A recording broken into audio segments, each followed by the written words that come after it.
Musim hujan yang mengguyur Bali dalam beberapa hari terakhir menyebabkan banjir di mana-mana di Kota Denpasar. Untuk mengatasi itu, Dinas Pekerjaan Umum dan Penataan Ruang Kota Denpasar melaksanakan pengerukan got di Jalan Wibisana Barat, Desa Pemecutan KJ Denpasar.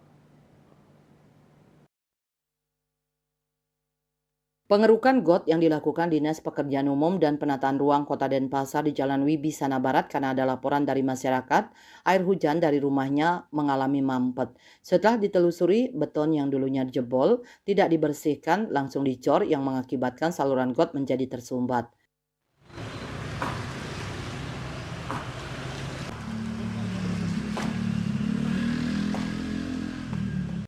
Ketut Dargawo selaku pengawas mengatakan untuk mengatasi penyumbatan got menurunkan 10 orang personel yang bertugas menghancurkan beton penyebab saluran air tersumbat.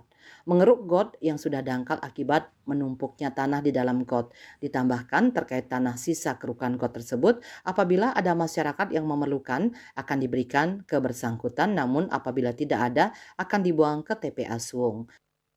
Saputra Bali TV.